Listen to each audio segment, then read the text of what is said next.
back to the Coach Beast Mode channel. We're back in our self-improvement series. Today I'm going to teach you guys something really cool, really practical that you guys can use. It's something that I have used kind of developing after doing a whole bunch of experiments, learning new things, and also through business, just my practical experience. So it's going to be 5 steps to learn a new skill. I know a lot of the stuff I say is common sense, but a lot of more than just common sense is actually being able to do the work and effectively completing it. Guys, so get ready for the 5 steps to learn a new skill with Coach Beast Mode.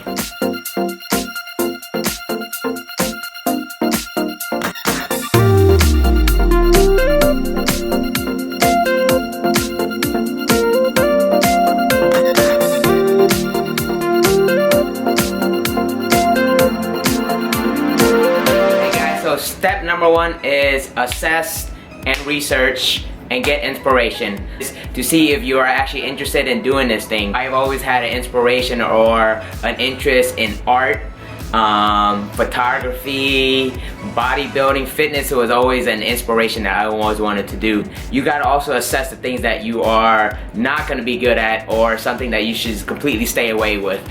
For example, me, I have no interest in music. I can't sing, I can't read a note, I can't keep a rhythm, so I have no really interest in doing that. That's something that you have a little bit of an interest, do some research and kind of gather a little bit of information. Alright, step number 1 is to assess and research the new skill that you want to do. As we're on to step number 2, this one is called Deconstruct the activity. That means break it down into different parts, and you got to figure out which is the most important part or most important thing to start off with. We'll take an example of a house. So you got the roof, you got the siding, you got the foundation, you got the blueprint. If you're gonna build a house, you're gonna build the blueprint first, then you're gonna build a foundation, then you're gonna build a siding. So most skills involve something where you could actually deconstruct. For example, if you're getting started into fitness, you gotta know nutrition, you gotta know training, you gotta know supplementation, recovery, strength, flexibility, programming, things like that. There's a ton of stuff there, but you want to tackle the most important things first so you could get the most success and continue building the success.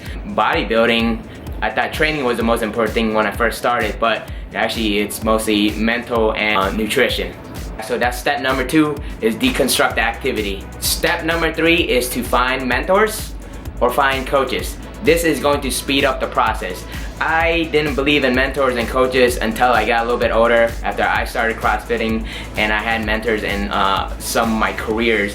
It sped up the process, and for you to continue success, if the process is a lot faster, you will be more successful and you will want to continue pursuing the skill. So finding mentors and coaches are one of the keys to success. On to step number 4, which I believe is the most important step.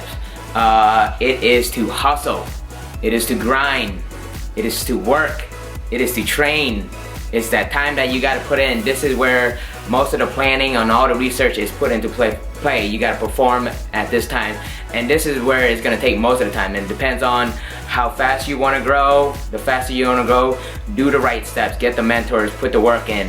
This is how you grow your skill. Alright guys, so step number 5 is actually basically just a graduation of step number 4, is get good enough where you could self-correct yourself, so you could self-coach yourself. Anything you do, there's rules, there's systems that you need to do to get to a point, and then you're going to be at a point where you can either self-coach yourself, you can figure out who you need in your team, be successful in that one skill that you're doing. You know, if it's business, you're gonna have business coaches, you're gonna have colleagues that are in front of you that you're gonna be learning from them, and you're putting people on your team because you built enough success where you can actually figure it out on your own now. And then this kind of leads into the level of mastery. It takes a little bit of time to reach mastery. So there are a lot of things that I am right now in the stage of self-correcting, like fitness, my career, and then I'm trying to reach the level of where I could have everything at the mastery level, whether it be like my health, my wealth, and my relationships. So you see how that all ties in with the blueprint. Alright guys, thanks for tuning in this week. Hope you guys got something from this and continue on your journey with success and use these steps in your everyday practice. If you guys enjoyed this week's episode, bonus material on how to relate this to Star Wars. So if you guys are out there that I start is a Padawan, he's a little kid, a little bit of inspiration, a little bit of possibility that he might be very good at what he can do, and then he becomes a Jedi. The Jedi Knight is the one that figures out if this person has potential, then that person becomes a Jedi. This is where the person puts in work and becomes a Jedi Knight. The Jedi Knight is the person that is coaching, mentoring, growing as well, and that leads into mastery. That becomes a Jedi Master.